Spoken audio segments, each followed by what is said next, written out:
우리 오늘은 옆에 분에게 이렇게 한번 인사하도록 하겠습니다. 회개하면 만나와 흰돌을 선물로 받습니다.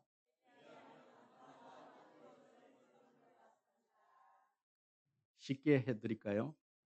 십- 선물로 선물 받읍시다. 이렇게 인사할까요? 오늘은 요한계시록의 7교회 중에 세 번째 교회의 버가모 교회에 대해서 살펴보도록 하겠습니다. 이 버가모 교회의 예수님에 대한 이 묘사는 12절 말씀입니다. 12절 말씀 다시 한번 더 큰 소리를 읽어보도록 하겠습니다. 시작. 버가모 교회의 사자에게 편지하라. 좌위에 날선 금을 가지신 이가 이르시되. 여러분, 예수님께서는 자신을 일컬어서 좌우에 날선 금을 가지신 이로 그렇게 묘사를 하고 있습니다. 여기에 좌우의 날선 금은 바로 심판을 의미하는 것입니다. 교회 내부에서 발생하여 교회를 파괴하는 이 발람의 교훈과 니골라 교훈을 가르치는 자들을 내가 심판하겠다. 첫 번째 심판은 바로 발람의 교훈과 니골라당의 교훈을 따르는 자들입니다. 또 어떤 자들입니까? 만일 교회에 이 예, 마귀들의 이 쫄개인 발람에 속한 자, 니골라당에 속한 자들의 교훈을 받아서 같이 음행에 참여한 이 버가모 교회의 일부 교인들에 대해서도 내가 심판의 금으로 내가 너희들을 다스리겠다. 이렇게 이야기를 하는 거예요. 그러면 에베소서 6장에 보시면 한 사탄 마귀와의 이 영적 싸움을 싸기 위해서는 반드시 우리 성도들이 취해야 될 전신 갑주가 있습니다. 이 전신 갑주에 대해서 이렇게 말을 하고 있습니다. 진리의 허리띠, 의의 호신경, 또 복음의 신발, 믿음의 방패, 구원의 투구, 마지막 공격력 무기인 성령의 검, 말씀의 검을 가지라. 이렇게 이야기를 하지요. 악한 사탄 마귀와의 이 영적 싸움은 그냥 싸울 수가 없습니다. 반드시 전신 갑주를 취해서 싸워야 하는데, 그럼 나머지 모든 어떤 이 다섯 가지 진리의 허리띠, 의의 호심경, 복음의 심, 믿음의 방패, 구원의 투구, 이것은 다 수비형 자신의 몸을 보호하는 그런 장구들입니다. 유일하게 마귀 와서 싸워서 이길 수 있는 무기가 하나 있는데 그것은 성령의 그 말씀뿐입니다. 마귀를 이길 수 있는 방법은요, 이 말씀밖에 없는 겁니다. 말씀을 찌르고 쪼개고 말씀으로 이기는 거죠. 그래서 히브리서 4장 12절에서 13절에서 하나님의 말씀에 대해서 이렇게 말씀을 하고 있습니다. 다 같이 한번 읽어볼까요? 다 같이 시작.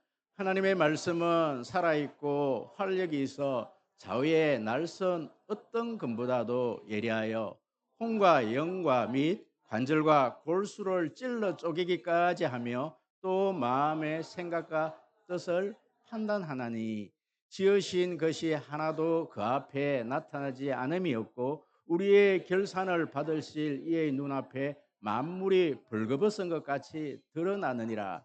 아멘, 아멘. 말씀에 이런 능력이 있으신 줄 믿습니다. 버가모 교회에 예수님은 이 말씀을 가지고 말씀의 금을 가지고 나타나시는 겁니다.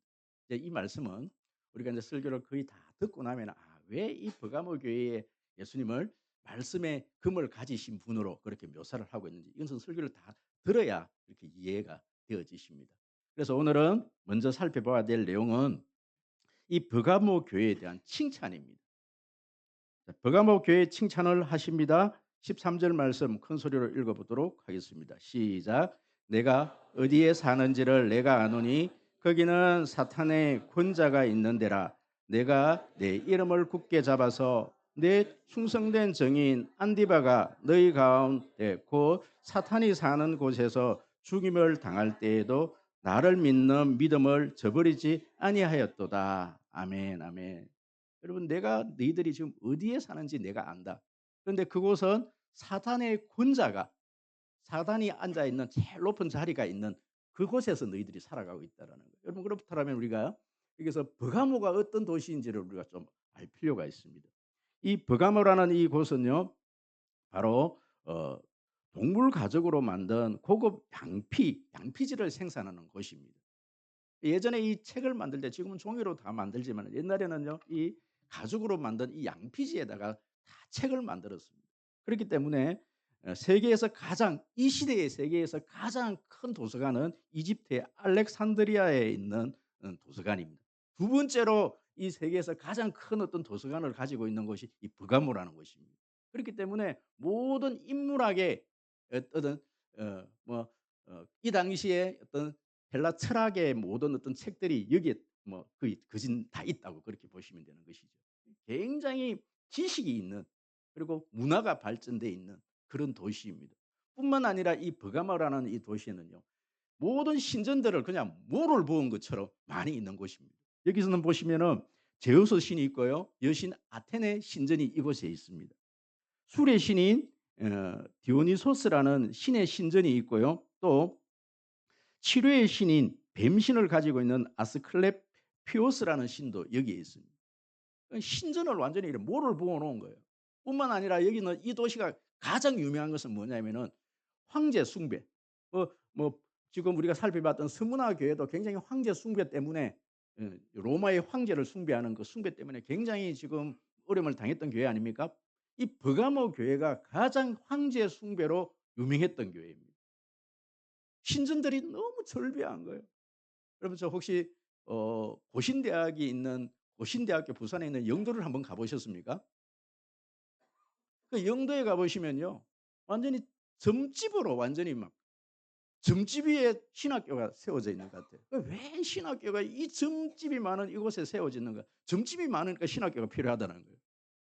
여러분 이 신전이 너무너무 많은 거예요. 신전이 많을 뿐만 아니라 이곳에서 황제 숭배가 제일 강하게 일어났는데 이 황제가 이 버가모 교회에 어떤 권한을 줬느냐 하면은 다른 도시에는 이런 권한을 주지를 않았습니다.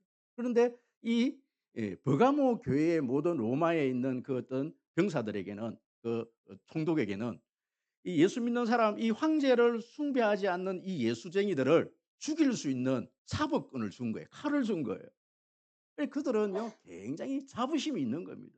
우리에게는 황제로부터 사법권을 사람을 죽일 수 있는 황제한테 데려가지도 않고도 죽일 수 있는 그 권한을 우리가 가지고 있다. 이런 자부심이 있는 겁니다.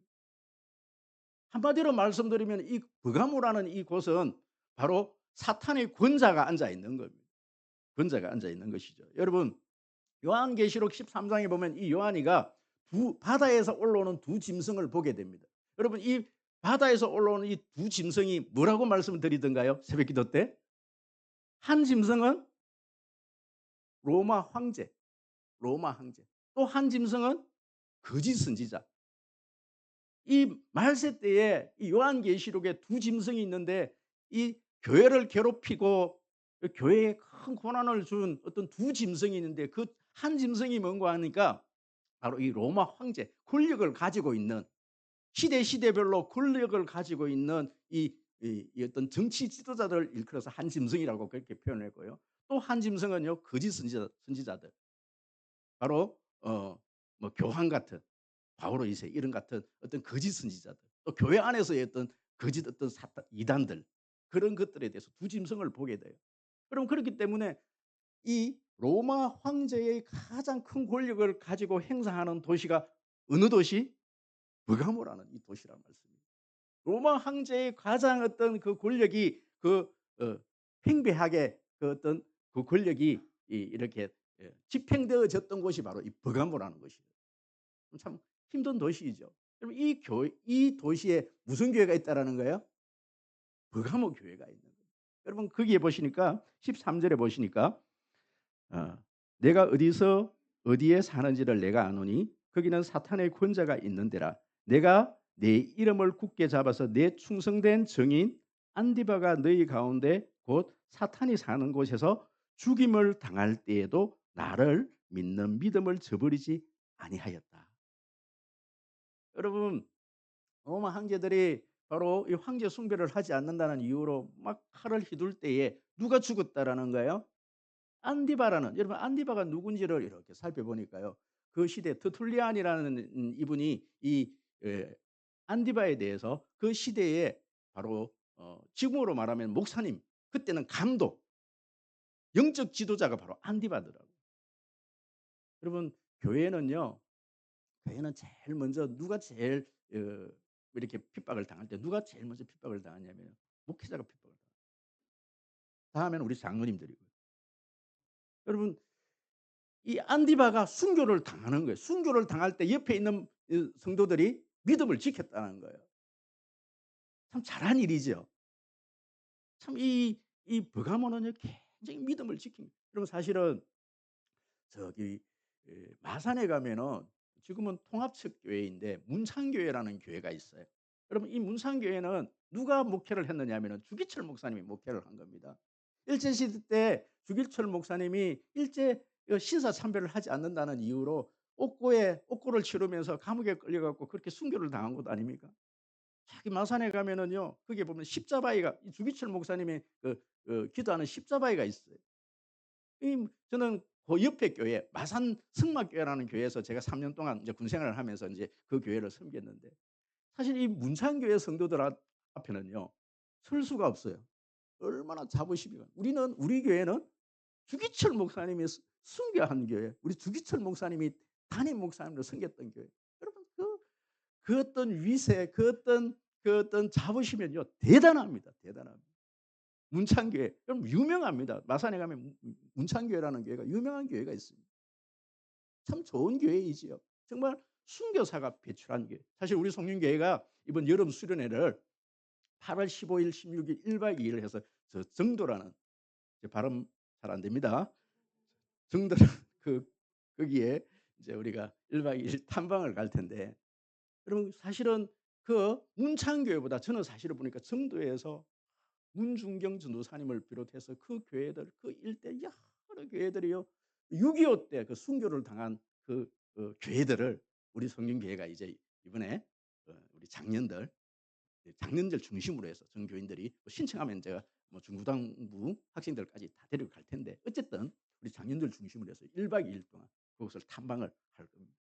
사실 우리 한국 교회가 그런 어떤 순교의 정신을 좀 공부를 할 필요가 있어요. 어떻게 이 교회를 지켜왔는지, 한국 교회가 어떻게 이 믿음을 지켰는지, 우리 그것을 보는 그 자체가요. 우리 뭐 요한계시록 몇 번 읽는 것보다 몇 번 이렇게 우리가 듣는 것보다 거기서 한번 보는 게 훨씬 더 우리가 큰 가르침이 됩니다.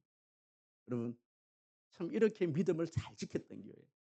우상 숭배하지 않고 황제 숭배하지 않고 그렇게 믿음을 지켰던 교회.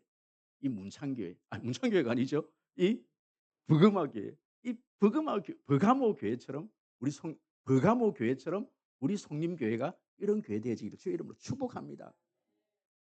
그럼 이렇게 좋은 교회가 이제 책망을 받는 거예요. 여러분 사실은 그 이 7 교회 중에 책망만 받았던 교회가 있고 칭찬만 받았던 교회가 있고 칭찬과 책망을 받았던 교회가 있고 그런 교회인데 사실 에베소 교회 같은 경우는 칭찬도 있고 책망도 있고 오늘 이 버가모 교회 같은 경우도 칭찬이 있고 책망이 있고 이 나머지 어떤 이런 교회들은요. 요한이가 이런 어떤 책망을 할 때는 반드시 먼저 하는 일이 있어요. 이 패턴이더라고요, 이 패턴. 이 패턴이 뭡니까? 칭찬을 먼저 해요. 칭찬을 먼저 합니다. 그럼 우리가 어떤 사람들에게 책망을 할 때요. 바로 책망하지 말고 항상 이런 패턴을 좀 따라서 하시길 바랍니다. 그분에 대해서 충분히 칭찬을 해 놓고 "너 참 잘했다." 그런데 내가 한두 가지 내게 해줄 말이 있다. 이것도 기도도 많이 하시고 그렇게 해야 됩니다. 이 요한이가 얼마나 기도를 많이 했겠어요. 하는 가운데 하나님께서 보여주신 그 마음으로 이제 책망의 말을 하는 거예요. 책망할 말이 한두 가지가 있다. 이러면서 책망을 하는 겁니다. 근데 이 버가모 교회의 책망이 무엇입니까?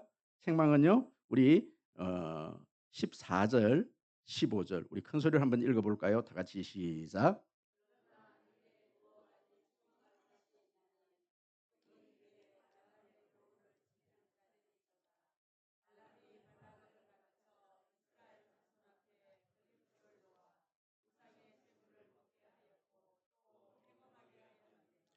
이와 같이 내게도 니골라당의 교훈을 지키는 자들이 있도다. 아멘. 아멘. 여러분 이렇게 좋은 교회가 이런 버가모 교회가 책망받을 것이 있는데 발람의 교훈과 니골라당의 교훈을 받아들였다는 거예요. 그렇다면 여기서 우리는 발람의 교훈이 무엇이고 니골라당의 교훈이 무엇인가를 우리가 알아야 되지요. 근데 사실은요, 발람의 교훈과 이 니골라당의 교훈은 똑같은 겁니다. 구약에 발람의 교훈이 있었다라면 신약에 니골라당의 교훈이 있는 겁니다. 여러분, 그러기 위해서는 우리가 민수기 22장 5절 6절, 또 민수기 23장 6절 3절에서 6절 말씀을 우리가 읽어봐야 되는 거예요. 우리 한번 읽어볼까요? 다 같이 시작. 벌의 아들 부르게 하여 보라, 한 민족이 애굽에서 나왔는데 그들이 지면에 덮여서 우리 맞은편에 거주하였고 우리보다 강하니 청하건대 와서 나를 위하여 이 백성을 저주하라. 내가 혹 그들을 쳐서 이겨 이 땅에서 몰아내리라. 그대가 복을 비는 자는 복을 받고 저주하는 자는 저주를 받을 줄을 내가 알미니라. 아멘. 여러분, 23장 3절에서 6절 다 같이 시작. 발락이 발람의 말대로 준비한 후에 발락과 발람이 제단에 수송아지와 순양을 드리니라. 발람이 발락에게 이르되 당신의 변제물 나는 저리로 가리이다. 여호와께서 혹시 나를 만나시리니 내가 지시하는 것을 다 당신에게 알리리이다 하고 언덕길로 가니 하나님이 발람에게 임하시는지라. 발람이 아뢰되 내가 7제단을 샀고 각 제단에 수송아지와 순양을 드렸나이다. 여호와께서 발람의 입을 말씀을 주시며 이르시되 발람에게 돌아가서 이렇게 말할지니라. 아멘. 자, 오늘 이 스토리를 여러분들에게 조금 제가 좀 이것만 읽어서는 잘 이해가 가지 않아요. 사실 이 모압이라는 이 나라에 발락이라는 왕이 있었어요. 이스라엘 백성들이 출애굽해서 이렇게 지금 이제 이렇게 광야길을 걸어오는데 이 모압이라는 이 땅에 있는 이 발락이 겁이 난 거예요. 이 이스라엘 민족이 너무 강한 겁니다. 무서운 거예요. 그래서 저 발람이라는 이 선지자, 이 선지자는 그 나라에서는 유명한 선지자입니다. 이 선지자를 좀 하나님의 선지자는 아닙니다. 그럼에도 불구하고 워낙 이 사람이 축복하면 축복이 되어지고 유명하니까 이 사람을 좀 초청을 해 갖고 저 이스라엘 백성들 좀 저주를 좀 해다오. 당신이 저주하면 저 사람들 망하지 않느냐. 그렇게 뇌물을 주고 돈을 줘 갖고 이 발람에게 저주를 부탁을 한 거예요. 그래서 이 발람이 나귀를 타고 이제 이스라엘을 그렇게 하기 위해서 오는 겁니다. 그런데 하나님께서 어떻게 하십니까? 계속 발람을 막아 버려요. 심지어는 누구를 통해서? 나귀가. 여러분, 나귀한테 욕 얻어먹은 사람은 발람밖에 없습니다. 짐승한테. 그러면 이 짐승이 막 거부를 하는 거예요. 그런데 이 발람이 짐승 이 나귀에게 안 간다고 막 매로 채찍질을 하니까 이 발람의 이 나귀가 말을 하죠. 저 앞에 하나님의 사자가 안 보이느냐고. 그렇게 해서 저주를 하지를 못하게 돼요. 그런데 돈은 챙기지 않습니까? 그러니까 이스라엘을 어떻게 해야 되는데 이 하나님이 이렇게 축복을 못하게 하니까 이제 이스라엘을 멸망시킬 방법을 발락에게 이 발람이 교훈을 주는 거예요. 그 교훈이 뭐냐면 자, 두 번째 또 다른 말씀 있습니까? 그 말씀 볼까요? 민수기 25장 1절에서 3절까지 2절까지만 읽을까요? 시작.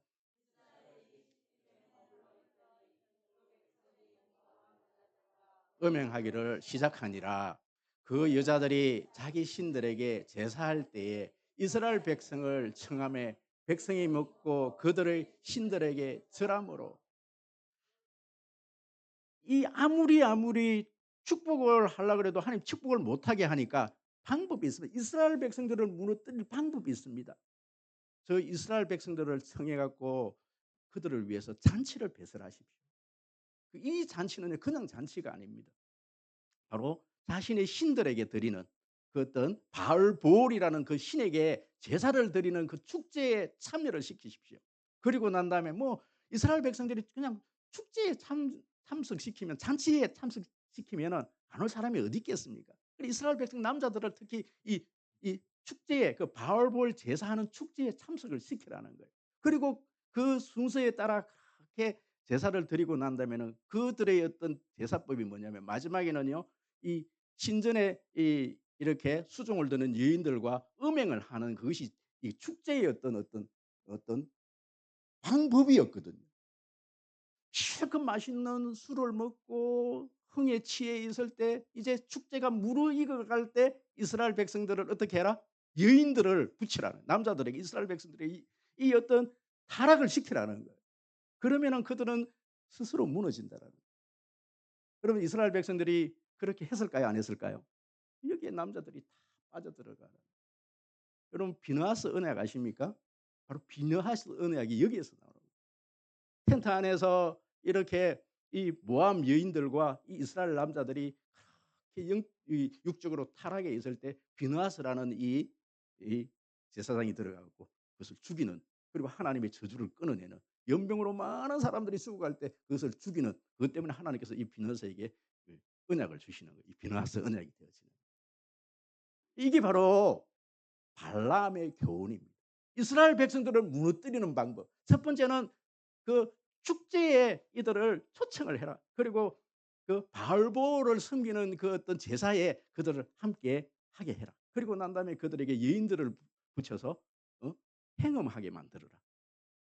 그렇다면 니굴라 당의 교훈은 어떤 교훈입니까? 사실 이 니굴라 당은 구약 시대 때에 발람의 교훈이 있었다면 신약 시대 때는 바로 이 니굴라 당의 이 교훈이 있는 거예요. 이 니굴라 당이 당들의 사람들을 우리는 영지주의자들이라 이렇게 이야기를 해요.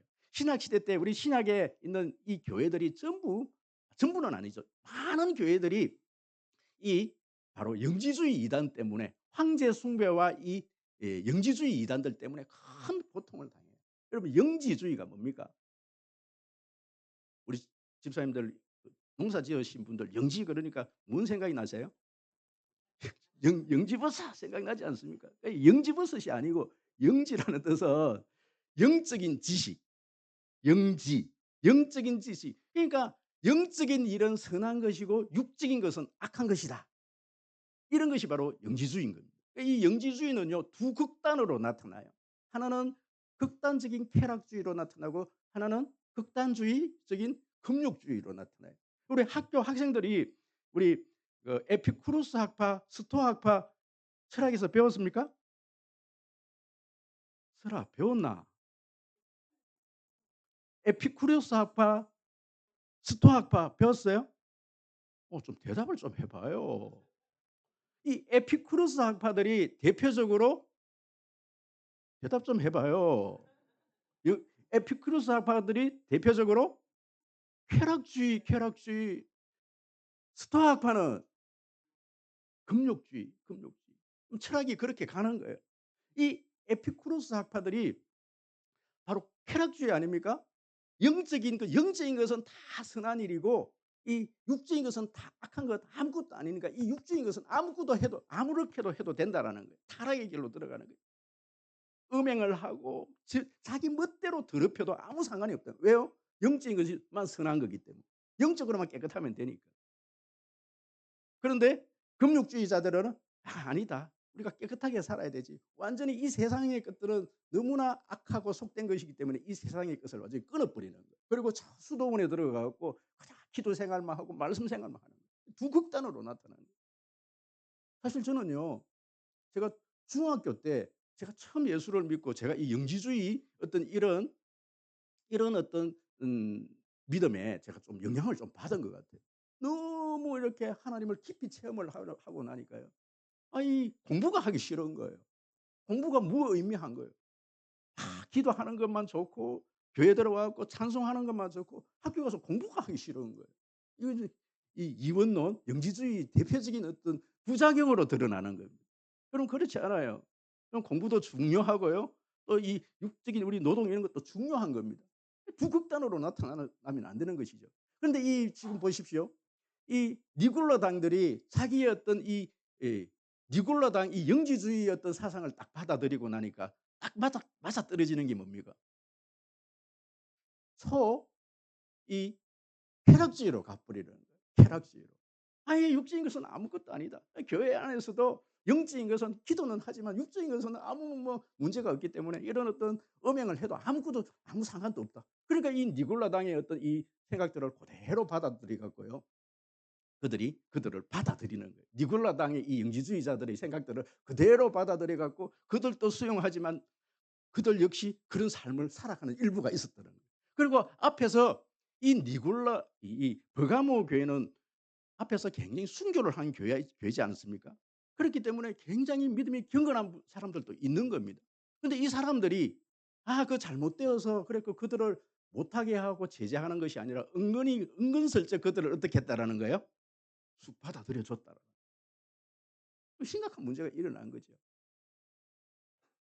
여러분 이 한국 교회를 바라볼 때에 이 한국 교회가요. 참 얼마나 이 마산의 이 문창교회처럼 이 한국의 이 참 예 이 일본의 그 어떤 천황을 우리가 거부하면서 목숨을 바쳐가면서 그렇게 순교를 했던 이 한국 교회 아닙니까? 한국 교회 참 좋은 교회 많습니다. 참 훌륭한 교회들이 많죠. 그런데 보십시오. 세월이 흐르고 난 다음에 이 한국 교회 지금의 한국 교회의 모습을 한번 볼까요? 여러분 이 한국 교회 여러분 순교함으로 말미암아 우리가 외부적인 어떤 그런 핍박에 의해서 이 한국 교회가 어려움을 당합니까? 아니에요. 그럼 한국 교회가 지금 어려움을 당하는 것은 두 가지입니다. 그 두 가지가 뭔가 하니 혼합주의와 세속주의입니다. 저는 신학교 다닐 때 사실 이것 가지고 많은 논문도 쓰고 많은 시험도 치렀습니다. 한국 교회의 문제점을 어떻게 해결할 것인가? 바로 그 문제점은 세속주의와 혼합주의입니다. 그랬을 때 저는요. 사실은 혼합주의에 대해서 막 레포트를 쓰고 그렇게 했지만 그때는 그렇게 와닿지를 않았어요. 혼합주의, 세속주의. 이 혼합주의는 다른 말로 종교다원주의 이렇게 이야기할 수 있거든. 종교다원주의. 그때는 그렇게 와닿지를 않았어요. 그런데 제가 이게 목회 현장에서 그렇게 목회를 해 보니까 이것은 지금 심각한 문제입니다. 여러분 종교 혼합주의가 뭡니까? 종교다원주의가 뭡니까? 사실요. 그럼 저기 천주교에 가면은 이거 천주교와 이 불교는요. 아주 미사도 같이 드리고 같이 법당에서 이렇게 법회도 같이 합니다. 뿐만 아니라 제가 깜짝 놀랐던 건 뭐냐면은요. 제가 대구에 있는 제 친구 누님이 저 대구 어느 성당에서 유명한 그 신부 밑에서 이렇게 수종을 드는 일을 해 주는 그걸 뭐라 그러죠? 아무튼 그 일을 하시는 큰 소리로 죠. 제가 모를 때는 좀 큰 소리로 죠. 그걸 뭐라 그러죠? 신부님 밑에서 이렇게 밥도 해 주고 뭐 이렇게 그걸 수사라 그럽니까? 저는 아무튼 그 일을 하시는 누님이 계셔요. 제 친구. 여러분 우리 송영계 그때 호런 이게 연주하러 오신 친구 아시죠? 그 누님이 대구에서 유명한 그 그 성당에서 그 신부님을 도와주시는 일을 하시는 그것 때문에 제가 청도에 있는 그 신부님의 별장을 가 봤어요. 그리고 천주교에 대해서 조금 그 친구 때문에 알게 됐는데요. 이 천주교에서는요. 주일날 주일날 우리 이렇게 뭐 소모임 하는 이것을요. 마상에서 막걸리 파티를 하더라고요. 뿐만 아니라 그 신부님의 제가 그 사제 그 신부님의 별장을 제가 가보게 된 계기가 있어요. 청도에 있는데. 거기에 갔더니 신부님의 모든 그 큰 집의 모든 별장에 양주가요. 가득하신 거예요. 뿐만 아닙니다. 여러분 이 천주교에서는 제사도 드려요. 아니, 꼭 예수 그리스도 이해해야 될 이유가 있느냐? 이것도 좋고 저것도 좋고 뭐 한 잔 정도 하면 어때? 제사 좀 드리면 어때? 여러분 불교 이 절과 이 천주교가 손을 잡고 함께 법회를 하고 미사를 드릴 수 있는 이유가 뭐냐면 그들의 구원론이 같기 때문에 그렇습니다. 행위구원, 행위구원. 그러면 신학교에 가니 많은 분들이 그런 이야기를 하는 거예요. 많은 분들이 아니 한국교회 많은 분들이 그런 이야기를 하는 겁니다. 저기 백두산에 올라가는 길이 꼭 하나밖에 없느냐? 일로 가도 되고 절로 가도 되고 온 길은 여러 종류의 길이 있다. 여러분 맞습니까? 종교 혼합입니다. 천국 길은 하나밖에 없습니다. 예수 그리스도의 피밖에 없습니다. 우리의 죄를 용서해 주실 것은 용서해 주실 분은 예수 그리스도밖에 없습니다. 이것은 변하면 안 되는 거예요. 우리의 믿음은 변하면 안 되는 거예요. 이것도 되고 저것도 되고 온갖 모든 종교를 끌어들이는 것. 종교 혼합주의, 종교 타원주의. 여러분 발람의 교훈이 뭐냐면 뭐 너희들이 믿는 유일신 그 하나님만 하나님이야. 우리가 믿는 이 바알 이 바알볼 바알볼 바 아까 뭐라 그랬죠?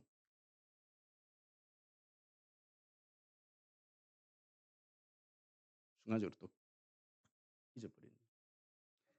어 자신들이 섬기는 그 신도 문제없다, 문제없다. 우리 파티에 같이 좀 참여하자. 여러분 그 파티에 가는 순간 어떻게 된다고요? 음행에 참여하는 발볼. 그 음행에 참여하게 되는 거예요. 여러분 다른 종교 행사에 여러분 쉽게 가시시던가요? 우리는 사실은 그렇게까지는 하지 않아요. 이거는 큰 문제가 없어요. 제가 볼 때는 적어도 주일날 여기에 예배에 참석하시는 분들이 저 절에 가 갖고 불공 드리고 그렇게 하지는 않아요.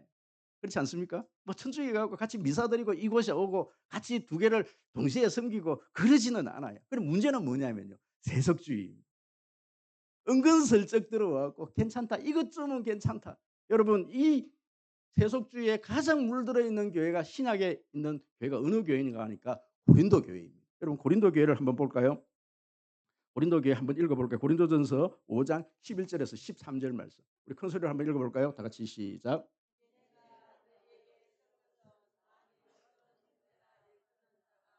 음행하거나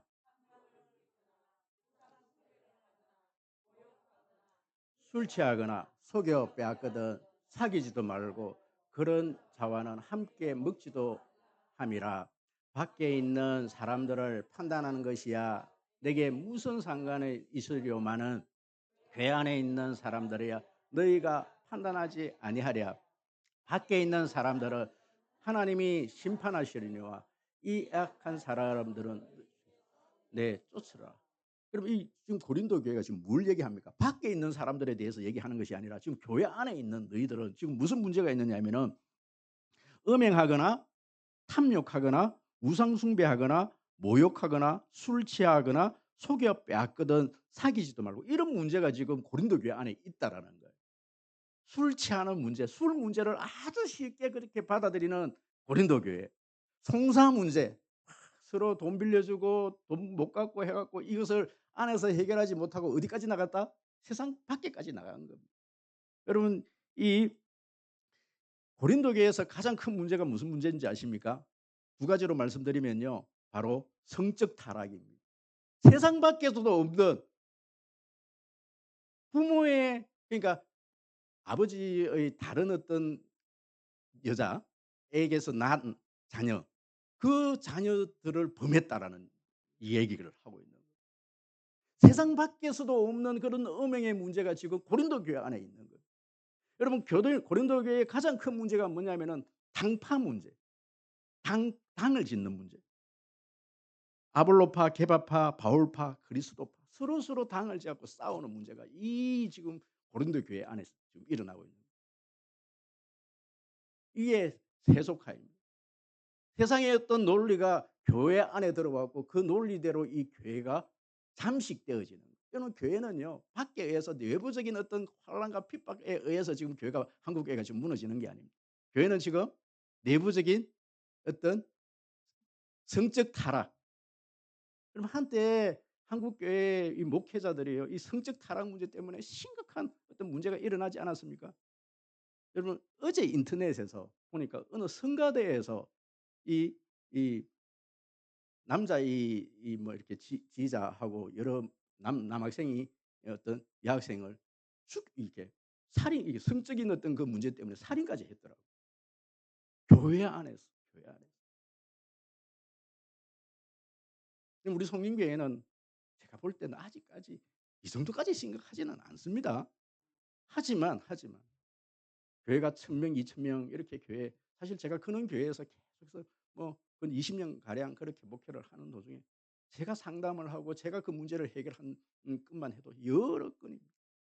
분명히 부인이 있는데 교회 안에서 다른 사람, 다른 부인을 찾아다니는 사람들을 여러 봤고 또 그런 문제가 있는 것도 여러 봤어. 이것쯤은 괜찮겠지.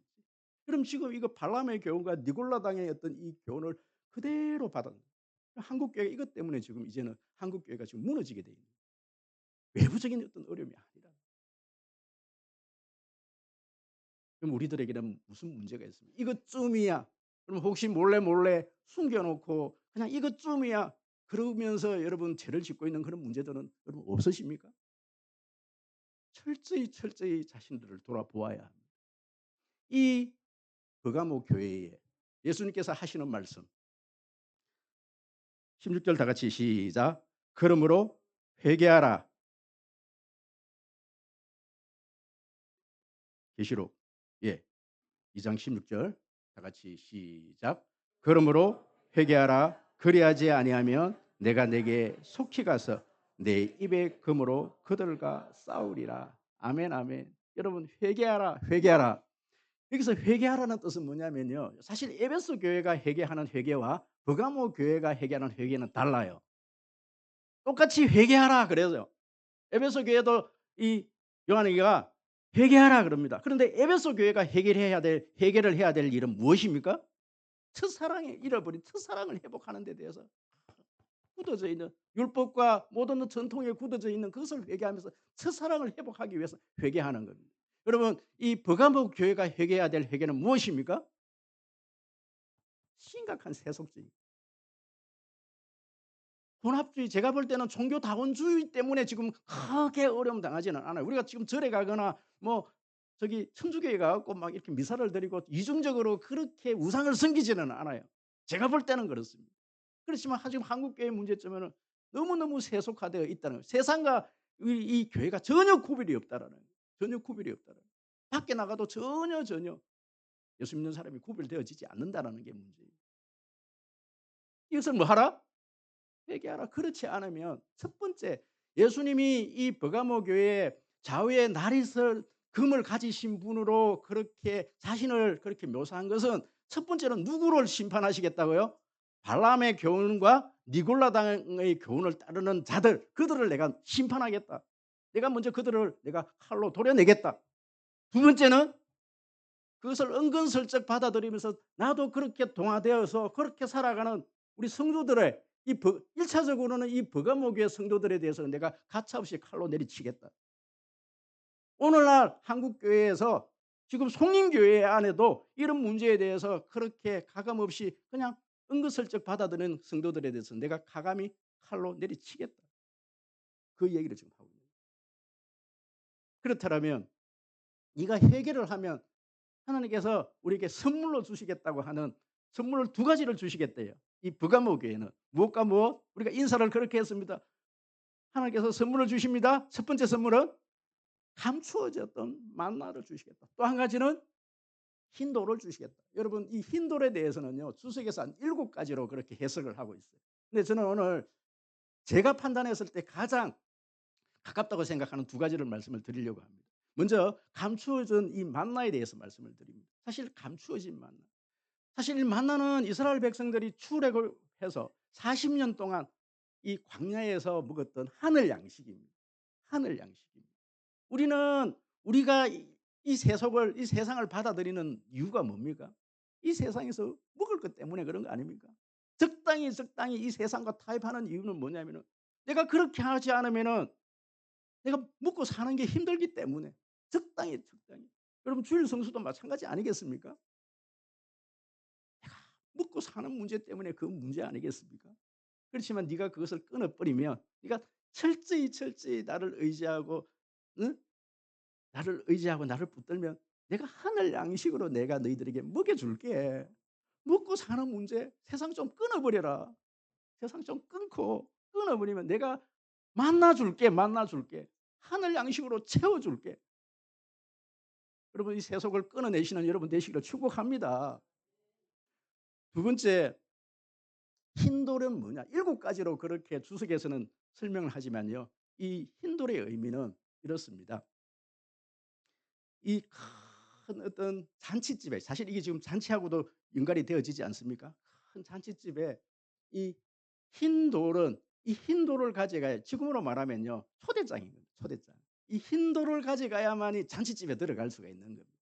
또 이 흰돌의 의미는 뭐냐면은 왕들 앞에 갈 때 이 흰돌을 요 흰돌을 받은 자만이 그 왕 앞에 갈 수 있는 자격을 준 그리고 티켓으로 준 것이 흰돌인 거예요. 또 이 흰돌은 한 가지 더 말씀을 드리면 어떤 재판장에서 무죄를 선언할 때 흰돌을 던지는 경우가 있어요. 무죄 선언을 할 때. 여러분 그리고 이 마지막 절이 굉장히 의미 있는 마지막 절이 있습니다. 마지막 절요. 그 돌 위에 다 같이 시작. 그 돌 위에 새 이름을 기록한 것이 있나니 받는 자밖에는 그 이름을 알 사람이 없느니라. 여러분 돌을 받았는데 그 돌 안에 이름이 적혀 있는데요. 그 이름은 누구와 누구만 안다? 하나님만 하나님하고 자기만 아는 이름이거든요. 저는 제가 그 이름을 도대체 그 이름이 어떤 이름일까? 바로 생명책에 기록되어 있는 그 이름만이 거기에 적혀 있을 거라는 거예요. 여러분 이 도를 가지지 않으면은요. 왕 앞으로 하나님 앞으로 갈 수 없고 하나님의 혼인 잔치집에도 이 돌이 없으면 그 안에 들어갈 수가 없는 거예요. 오늘날 이 교회 안에는요. 양과 염소들이 여러분 공존하고 있습니다. 누가 누군지는 몰라요. 하지만 자기 자신은 분명히 알 거라는 거예요. 자기 자신만 안다는 거예요. 이 돌에 새겨진 이름이 자기 이름인지 자기 이름이 없는지 자기 자신만이 알고 알 수 있을 거라는 거예요. 여러분 철저히 우리 구원은 개인적인 것입니다. 하나님과 나와의 문제입니다. 부모가 중직자라고 해서 이 자녀들이 그냥 가는 게 아니에요. 남편이 아내가 그렇게 예수를 잘 믿는다 그래서 나도 따라가 이 치맛자락을 잡고 따라갈 수 있는 그런 문제가 아니라는 그 돌 이름에 내 이름이 새겨져 있어야만 천국을 갈 수 있다라는 것이죠. 그 돌을 주시겠다라는 거예요. 사랑하는 성님 성도 여러분, 세속화는 되어지지 않습니다. 적당히는 되어지지 않습니다. 그렇다고 해서 우리가 열심으로 뭐 새벽 기도를 하고 주일 예배를 참석하고 그 열심으로 그렇게 우리가 천국 티켓을 가진다라는 것도 아닙니다.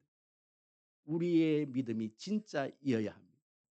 우리가 믿는 이 예수 그리스도가 진짜이어야 합니다. 그렇다라면 우리는 과감히 이 세상과 그렇게 이 세상과 단절을 선언해야 합니다. 온전히 기도의 자리로 나오셔야 합니다. 예배의 자리로 나와서 온전한 예배자가 되어야 합니다. 우리 성림교회가 정말 이 버가모에게 주시는 모든 이 책망을 받아들이고 정말 우리 성림교회가 감추어진 만나와 흰돌을 받는 그런 우리 성림교회 되어지기를 주의 이름으로 축복합니다.